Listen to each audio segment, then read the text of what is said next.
Some 40 in my right car. Bitches change, they act like I ain't all this. Getting money, nigga, that my main.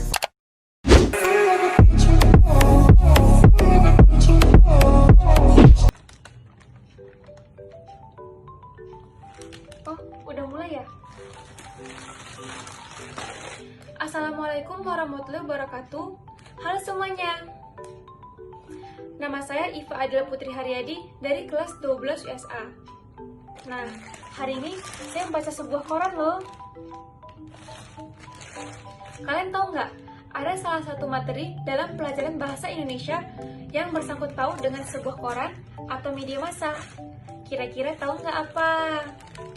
Nah, bagi yang belum tahu, materi ini disebut teks editorial. Jika kalian pernah membaca sebuah koran dan menemui yang seperti ini, dan yang seperti ini, nah, kedua ini dinamakan tajuk rencana, atau banyak media massa yang menyebutnya editorial, atau media massa lainnya menyebutnya opini.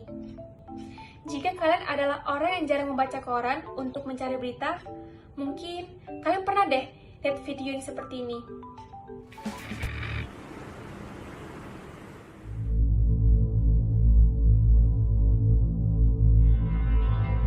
Kehadirannya mungkin tidak begitu terasa, namun efeknya tidak bisa diremehkan.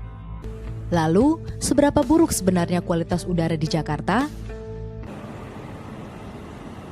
Peningkatan jumlah kendaraan jadi salah satu penyebab kualitas udara memburuk. Yang lebih mengerikan, ada jenis polutan yang tidak terasa namun lebih berbahaya. Polutan ini berasal dari pembangunan PLTU dalam radius 100 km di sekitar Jakarta. Kualitas udara di Jakarta dipantau melalui alat mengukur kelas udara milik Dinas Lingkungan Hidup yang tersebar di 5 kota administrasi ibu kota, seperti di Bundaran HI, Kelapa Gading, Jagakarsa, Lubang Buaya, dan Kebonjeruk. Alat ini sekaligus dijadikan untuk mengukur efektivitas upaya penanggulangan polusi udara. Lalu, apa yang bisa kita lakukan? Selain penggunaan masker yang benar, kita bisa ikut mengurangi polusi udara, seperti tidak membakar sampah, mengurangi rokok, mengurangi produk kemasan, hingga beralih ke moda transportasi publik. Setelah kita melihat video yang tadi, yuk kita sama-sama menganalisis poin-poin informasinya. Berdasarkan apa yang saya tangkap dari video sebelumnya, poin-poin informasinya adalah polusi udara Jakarta, polusi tidak bisa diremehkan walau efeknya tidak terasa, peningkatan jumlah kendaraan menjadi penyebab utama, polutan dari pembangunan PLTU dinilai lebih mengerikan dan berbahaya, kualitas udara Jakarta dipantau melalui alat pengukur kelas udara, menggunakan masker, tidak membakar sampah, tidak menggunakan rokok, dan beralih ke moda transportasi publik untuk mengurangi polusi. Sekarang, mari kita analisis poin-poin informasi yang telah saya ringkas di sini. Poin yang ini merupakan fakta atau peristiwa. Jadi maksudnya di sini faktanya atau peristiwanya di Jakarta ada polusi. Poin yang ini merupakan penilaian atau pendapat sang redaksi. Poin yang ini merupakan fakta, dan poin yang terakhir merupakan solusi atau saran-saran untuk pembaca atau pemirsa sekalian.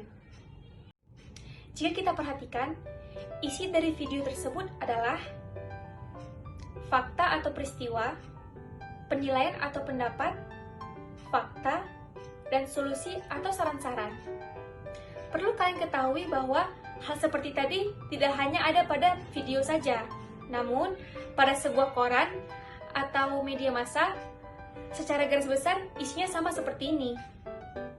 Setelah kita berbincang panjang lebar mengenai analisis video tadi, sekarang dapat kita tarik kesimpulannya bahwa teks editorial merupakan sebuah teks yang berisi pendapat pribadi seseorang mengenai suatu isu atau masalah aktual yang didasari oleh bukti, data atau fakta, maupun alasan logis dan bijaksana.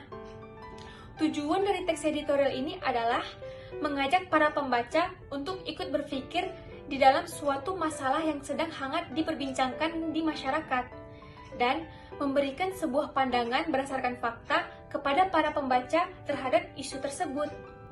semua teks dalam bahasa Indonesia pastinya punya fungsi. Begitu juga dengan fungsi teks editorial, yaitu yang pertama, menjelaskan sebuah berita yang akibatnya ada pada masyarakat.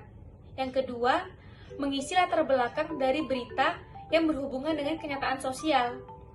Yang ketiga, meneruskan penilaian moral tentang berita tersebut.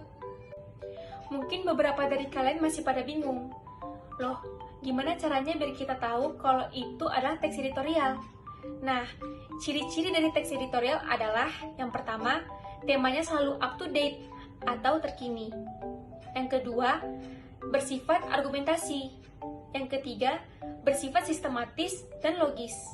Yang keempat, menarik untuk dibaca. Struktur dari teks editorial adalah yang pertama, pernyataan pendapat atau tesis yang berisi sudut pandang penulis mengenai suatu masalah. Yang kedua, argumentasi yang berisi alasan atau bukti yang digunakan untuk memperkuat tesis. Yang ketiga, pernyataan atau penegasan ulang pendapat yang berisi penegasan ulang mengenai pendapat tersebut.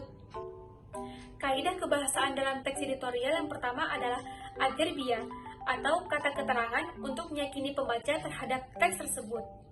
Biasanya, yang sering kita jumpai dalam teks editorial adalah adverbia frekuentatif, atau dia itu berkaitan dengan tingkatan kekerapan terjadinya sesuatu, seperti sering, selalu, kadang-kadang, jarang, dan biasanya. Dan yang kedua adalah konjungsi atau kata penghubung. Dalam teks editorial, yang sering dijumpai adalah konjungsi antar kalimat, seperti bahkan, malahan, dan sesungguhnya. Dan yang ketiga adalah verba material, yaitu kata kerja menunjukkan suatu sikap fisik atau peristiwa, seperti membaca, memukul, menulis, dan memotong. Yang keempat adalah verba relasional, yaitu kata kerja menunjukkan hubungan intensitas dan milik.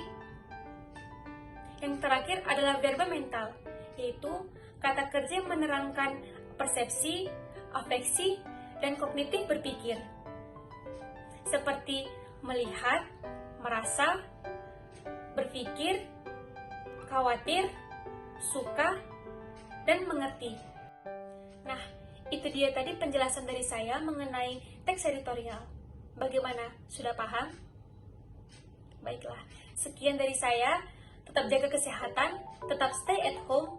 Semoga kita semua selalu berada dalam lindungan Allah Subhanahu wa Ta'ala. Wassalamualaikum warahmatullahi wabarakatuh.